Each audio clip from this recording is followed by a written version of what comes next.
Okay, now let's go on to the spiral line. It was a piece of this line that was first introduced to me by an article by Raymond Dart, the anthropologist, and that's what got me started on this whole thing. And I just take it a little farther than he does, maybe a little more daring, I don't know, maybe a little more foolhardy. We start with the spiral line out here on the side of the occiput with the same muscle that we have over here, the splenius capitis. The splenius is a bandage that wraps itself around the superficial back line, which is the erector spinae. We haven't gotten to the trapezius and the shoulder. That's even more superficial, but right now we're at this layer. The spiral line comes down here to the spinous processes of the upper thoracic vertebrae. I'm not being absolutely specific about which here. What I want you to get is the general idea rather than all the specific numbers. So if we kept going along here in the same direction, what muscle goes over here? The rhomboids go over here and carry us over to the medial border of the scapula, which you can see in the anatomy picture here, going pretty much in the same direction. And I'm going to tuck it under here, but you understand that the rhomboids are going all the way along this whole border, and the next muscle takes off all the way from this border, so that if we are able to look under the scapula here, we would see the serratus anterior muscle, which you can see pictured in the anatomy slide there, going around from the medial border of the scapula, going around and taking on to the ribs. But now, as we keep going in the same direction, okay, let's just take his hand out of his mouth here so he doesn't look so shy. And right here along the ribs, we've got, as you can see in the anatomy slide, here comes the serratus anterior, here comes the external oblique, so we can go right along with the external oblique over to the midline of the linea alba, and right across through the linea alba onto the external oblique on the opposite side. You can see that in the slide also. And that carries us over to the anterior superior spine. This anterior superior spine is really one of the places in the body that's, if we were carrying this train analogy on, is really like a roundhouse. Look at what we've got going off from here. We've got the external oblique going up to the ribs, the internal oblique going across here, the internal oblique lower fibers go down to the pubic bone, sartorius takes off this way, tensor fascia lata goes off that way. You really have a lot of muscles, a lot of different directions of pull coming right off from here. But right now, we're coming down along here with the internal oblique, and we don't have to stop here. We can keep right on going in the same direction. And we'll get his other hand out of the way, and stay there. And Gustav, you hold that. And we keep on going on what? The tensor fascia lata that's coming here, which gets us onto our old friend, the iliotibial band, carried right down. Maybe there's an attachment on there to that greater trochanter, but definitely down here to the, who put that on the femur? Right down here, I did. Right down here on the tibial condyle, of course it's the iliotibial band, comes down here to the tibia, and if I'm down on the tibia, where do I go? Right onto the tibialis anterior, and I better go underneath this retinaculum here. And that carries right down on the bottom of the foot to the first metatarsal, first cuneiform joint. But hey, we've already seen this. We had another muscle that came to exactly this point, the peroneus longus muscle. It also comes into the joint right here. So they're connected through the joint capsule, and together they form a stirrup that goes right around the foot and comes up, same as the other one did, behind the lateral malleolus. Oops, better put it underneath the retinaculum. And from here, if we go right up on this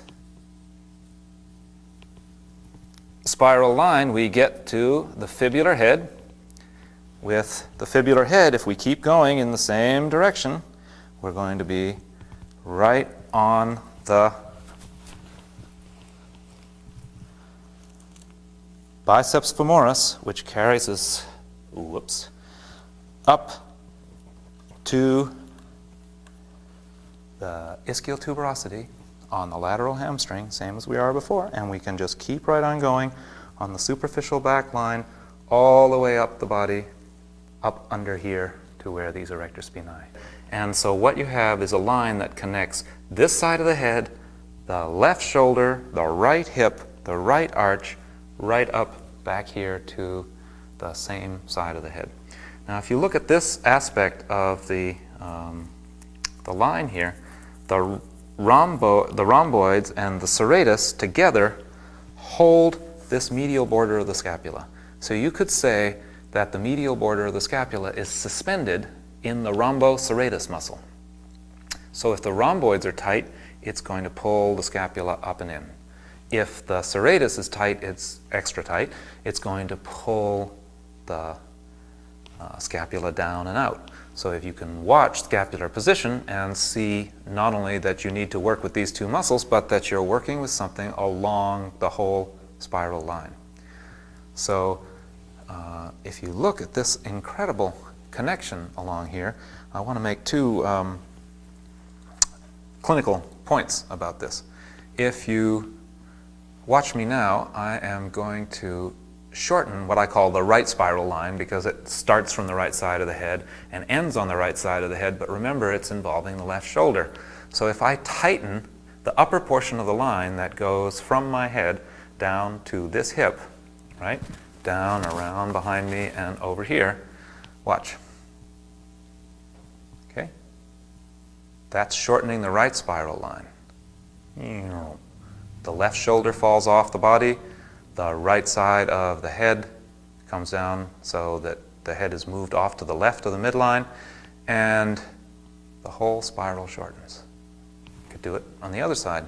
If I let go of that, I could shorten the left spiral line. Now I'm doing a classic shortening of the whole line. It might not exactly look like that, but you can see the implications of this line in spinal rotations. I'm not saying that this line causes spinal rotations, but that it will be involved in spinal rotations. You will see the line shortening to either compensate for or create these kinds of things. Okay, so to look at another clinical aspect of the spiral line, if we start from the anterior spine here or here, and we go down the body, you notice that what we get to is the inside arch, right in there, the weakest point of the foot arch. If we go down from the back of the line, we go down the hamstring, from the hamstring onto the peroneals, and that takes us also down to the weakest point of the arch. If the tibialis anterior and the front part of this line tighten up, they're going to pull the arch up. If they fall, they're going to allow the arch to fall also. If the back side of this line, the hamstring peroneal side of this line, tightens up, it's going to create the arch falling. If it has good span, it's going to allow the arch to stay up. So what we can see is not only do we have a sling around the arch that works through the lower leg, we have that sling continues right on up through the upper leg to the pelvis itself. So in pelvic angle, the tendency is for a fallen arch to go along with the anterior tilt and a high arch to go along with the posterior tilt. So as you can see from the number of ribbons that we're getting on the skeleton now, these lines interact. To keep this tape within bounds, we are putting out the lines as they exist, but it is hard to get into all the interactions of the lines. But you can see how there are some myofascial units that are redundant, that go through several lines, and that's just the way it is. If one line is pulling, it's going to create compensatory pulls in another line. For instance, if you see the spiral line pulling around like this, it's going to affect the lateral line over here. This lateral line is going to shorten. This lateral line is going to be lengthened. So you do have to watch the interactions between these various lines. So the spiral line sweeps down from the skull to the opposite shoulder, around the rib cage and around the belly to the same hip, and down on the iliotibial band and the tibialis anterior to the underside of the foot, holding the arch in a sling, up the outside of the leg with the peroneals onto the hamstrings, and up the body on the same track as the superficial back line.